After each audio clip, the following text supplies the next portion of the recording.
One of the many tapestries that the artist Karin Larsson produced for her home, which is now a museum in Sundborn, is the Four Elements, which was made specifically to hang above the sofa in the dining room.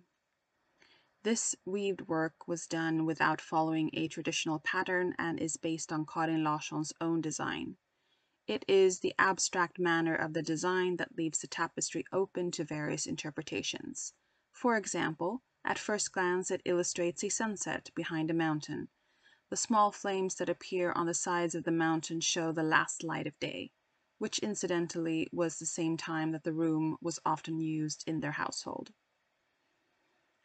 We know that it took Karin Larsson almost 2 years to complete the tapestry from letters that she wrote to her mother. The tapestry incorporates several of Karin Larsson's favorite pattern elements, which we often see repeated in her work, such as flames and hearts. Another of her signature designs is the checkered frame in various colors, which is repeated in the library tablecloth and in the tapestry Pegasus. Yet, the prime element of Karin Larsson's work is the strong colors that she has utilized in this tapestry, along with several other pieces. The use of bright colors was not unheard of in Swedish folk textiles, particularly in Skåne as well as in other areas of Sweden. Often the patterns would be simplified floral or animal designs, which would then be repeated throughout the tapestry. The vibrant color of the four elements still manages to work together with the colors of the room, illustrating Karin Larsson's skill with color and its various combinations. The four elements manages to add to the atmosphere of the room, while at the same time being able to stand on its own. The four elements depicted in the tapestry are earth, water, air, and fire. It is from these four that life can grow, and from life, eventually love. Karin Larsson has chosen to depict this by placing the tree of life in the center, which is then crowned by a heart. The symbolism for the tree of life appears to come from the midsummer pole, which is often crowned by a metal object similar to an inverted heart. The midsummer pole belongs to a traditional celebration in Sweden, which stems from before the arrival of Christianity. In Norse mythology, the creation of the world centers around the tree of life, Yggdrasil. It is said to have been made from cold, heat, and spirit, or in the terms of elements, water, fire, and air. A year after Karin Larsson completed the four elements, another artist, Gunnar Hallström, designed the tapestry Yggdrasil. The tapestry was woven in 1905 to 1906 by the Friends of Handicraft. The depiction of the tree of life is entirely different from that which Karin Larsson produced. Gunnar Hallström has not depicted the creation of Yggdrasil, but rather its life. While we do not see the elements that it is made of, we can see the roots where the Norns live and spend every life and the crown of the tree, which is divided into three realms, Asgard, Alfheim, and Vanaheim. In the center of the tapestry there is water with a rainbow going across the image.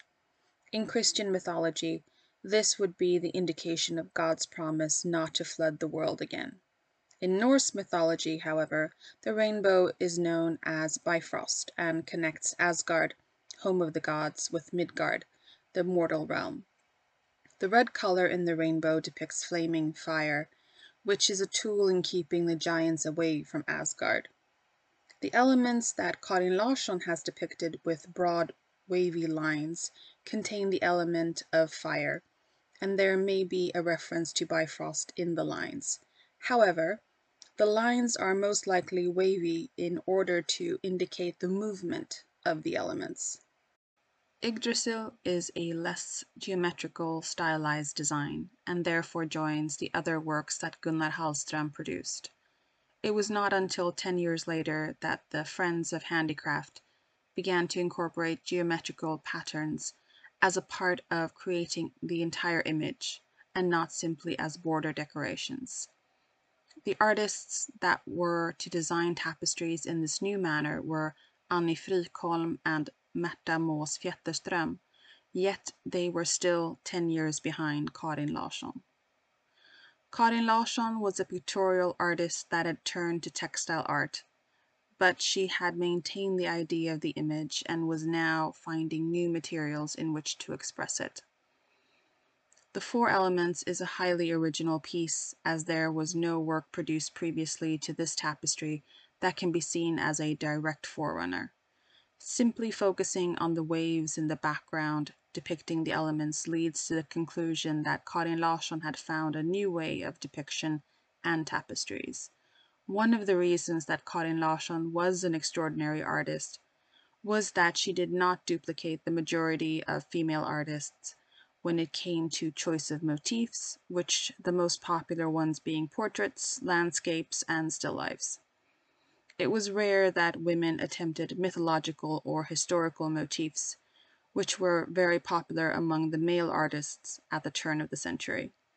This is where Karin Larsson differs in her construction of the Four Elements, which deals with Swedish mythology, even though she has made the genre her own by producing the image with textiles instead of competing openly with men in the field of painting.